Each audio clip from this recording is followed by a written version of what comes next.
Ladies and gentlemen, welcome back. It's been a couple weeks, as always. We had some audio issues in this last one. I believe those are all fixed up now. I will no longer sound like a robot. Um, we're here, normal audio. Let's just get right into it. It's been a very busy couple of weeks. And what goes around comes around, as they usually say. So Microsoft has been phished. There is a verified cloud partner status that you can have with Microsoft when you spin up OAuth apps. It seems that a phishing company was lucky enough to, target Microsoft as their first target, got verified as a cloud partner, and was able from that point to push out phishing campaigns. I think the lesson to be taken from a situation like this is that you're never too big to fail. Would you guys agree with that? Failure is inevitable. You could say that, whether that be because of negligence. Is that how do you say that? Negligence. Yeah, there you go. Yeah, help me out. Okay, so whether because of that or just because of here's another big word, naivety. Why are you even trying? I don't know. How do you say that? Naivety. Naivety. There you go. There you go. Perfect. But how about that? I mean, I just threw out two big words for you all. You tried. But it's actually true though. But it's true. It's like it's bound to happen. It's bound to happen. Of course, we always say that the best protection against these things is more or less protection for when they happen. You shouldn't put all of your eggs into one basket, is what we're trying to say here. If your entire company relies on Microsoft not getting phished, you should have a couple backups for your company, some snapshots maybe. And it looks like Microsoft has had a very bad week. I remember when Microsoft bought GitHub, I was, with a lot of people, very worried. I think that GitHub would be corporatized, kind of capitalized on, taken away from like a free source thing to more of a enterprise code storage solution. But they've been pretty good so far, up until now, it seems like. So the certificates for GitHub Desktop that Microsoft pushes out in order to update have been stolen. So now, theoretically, if someone wanted to sign an application as GitHub, it would look completely legitimate and authentic. There are these versions between 302 to 312 that have been completely invalidated. You should not try updating to these. And just a reminder that Atom, who also had their certificate stolen, is discontinued. You shouldn't be using it anymore. I guarantee people are going to be using Atom for the next 10, 15 years, though. That will be the Emacs of Gen Z. Do you guys use Atom at all? Or do you use Visual Studio Code? I did use Atom. I actually kind of completely forgot about Atom until, recently and reading this little blurb here. Yeah, we always forget about the people who get us to where we are. We're very unappreciative as engineers. We take advantage of everything we can, and Atom was no exception. So RIP to Atom. Please do not update to any of these versions of GitHub Desktop, as they could be legitimate, or you would have no way of knowing whether or not someone had man-in-the-middled those packages and are now giving you some very malicious code. So keep that in mind going forward. And if you want to use Atom, use something like Sublime. It's pretty much, it looks and feels exactly the same. Really. I'm actually a big fan of Visual Studio Code, which is kind of a terrible thing to say because they discontinued Atom to go with Visual Studio Code, which is kind of funny that they even bought it in the first place, but that's maybe a discussion for another day. A massive VMware ESXi ransomware campaign is underway. So about 2 years ago, there was a patch released for an exploit. I'm trying to remember the exact mechanism of action for the exploit, but kind of the important part of this story is that this is a 2-year-old patch. I can't remember if it was a use after free vulnerability, but the point is, after 2 years, they're launching these automated scripts against every public-facing server possible and getting into a lot of servers because people have somehow not patched their servers for 2 years. So we're putting out a bit of an alert. I believe it's a CVE from 2021. It was patched in February 23rd. Please go patch that ASAP, especially if you have any public facing VMware servers. You should be running, vulnerability scanners against those, uh, if you can, pretty consistently, anything public to make sure that these vulnerabilities don't exist. But even if you can't afford to run vulnerability scanners against them, you should still be applying all of the official patches released for this. Um, Andrew, I'm gonna call on you. You got any opinions on this? Have you seen this? I do actually. I haven't seen it, but yeah, this is something that I think could be kind of tough.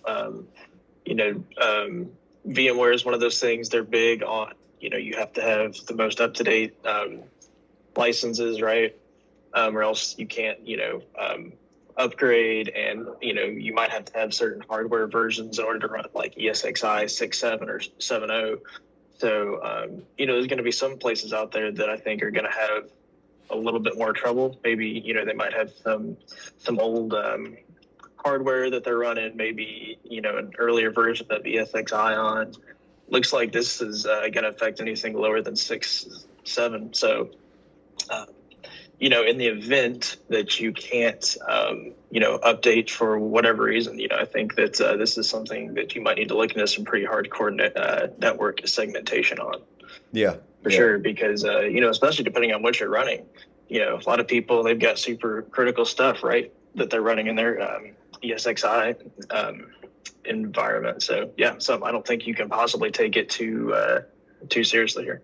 Yeah, no, I agree. I've been in customer environments where they have a very old server that they can't afford to update anymore. And I think this is important when you're auditing your vendors and bringing in new applications into your environment to make sure that this is someone you're going to stick with for many years in the future.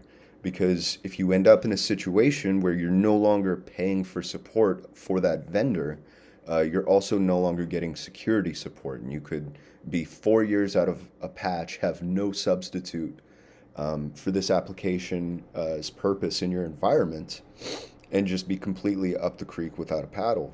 So yeah, very, very good point, Andrew. Be sure to audit your vendors. Be sure to not put yourself in a situation where you're unable to update ESXi for many years, and leave yourself vulnerable to this type of stuff. So, moving on to the end, we have FBI has finally stopped something that isn't Martin Luther King Jr. We have over $130 million in ransomware demands were stopped from Hive ransomware. We talked about this a couple months ago when the FBI put out their initial bounty, I think is the right word, on Hive.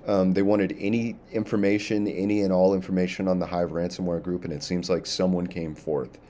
Because the FBI, while not prosecuting anybody, they did manage to infiltrate the Hive web servers, grab decryption keys, and return them to victims, thus thwarting about $130 million worth of ransom demands. So they definitely get an applaud from us for that. That's very, very good work. I think this kind of signals the next phase into what we're going to see with ransomware groups, where we're kind of, because they have corporatized themselves to such a high degree, and a lot of these ransomware groups are structured the same, they run the same, they're susceptible to the same exact vulnerabilities that the companies that they're attacking are vulnerable to. They have terribly insecure central servers that everything communicates to. They have source code leaks. They have certificate leaks. It's kind of funny because we're taking advantage of them the exact same way they take advantage of us. Obviously, continue updating your environment. The battle is not won. The war will never be over.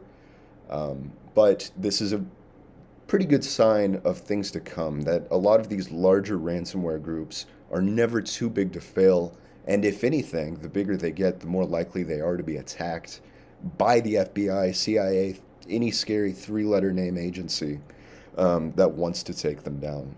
Chase, Andrew, you guys got anything to say about this? Well, other than the fact that, that's a big chunk of money that you're taking away from the so-called, ransomware as a service, that you probably hear about nowadays. We're indirectly impacting their business, for once, and usually you don't see that too often, especially on the monetary aspect, right?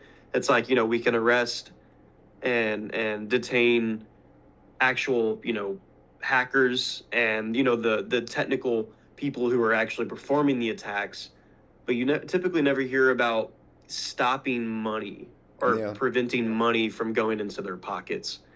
So I bet that this probably hurts a lot more than detaining personnel, Yeah. in these groups. Yeah, well, it's very similar to, terrorist agencies. Being an American, you always turn on the news and you hear, we got him, we got the leader of ISIS, he's dead. And then a week later, there is a new leader of ISIS because, Exactly. yeah, yeah, bodies are very disposable. You can arrest Kevin McNick 100 times, but you can't kill his ideas, right? So doing something like this that is financially going to stunt these groups and how they operate is far more effective than any type of arrest they could make. I think in general, the most devastating thing we could probably do to these ransomware groups is to follow good security practices. It's an important reminder. I know it seems obvious, but it's an important reminder to remember that these people only exist and make money through poor security practices. There are, of course, zero-day vulnerabilities that are always going to exist. Log4j. I don't think anyone in their right mind is going to blame you if you got hit with Log4j on day zero. It's impossible to protect against a vulnerability you don't know exists, but let's go back a slide. We have a 2-year-old vulnerability, and of course, you could be unable to patch this exploit due to financial reasons, as Andrew mentioned, or any of 1,000 exploits due to financial reasons. But that's kind of why it's important to not get yourself into that place in the first place, right?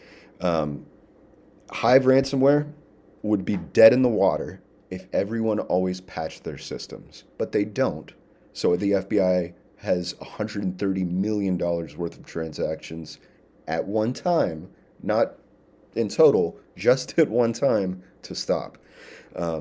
So keep that in mind going forward. Only you can prevent wildfires. Only you can prevent Hive ransomware, Cobalt Strike, Log4j, whatever it is. And if you're scared about any of that, we're the guys to take a look at. Please contact Volta at hello@voltainc.com if you need anything. Follow us on our LinkedIn and be sure to subscribe here on YouTube.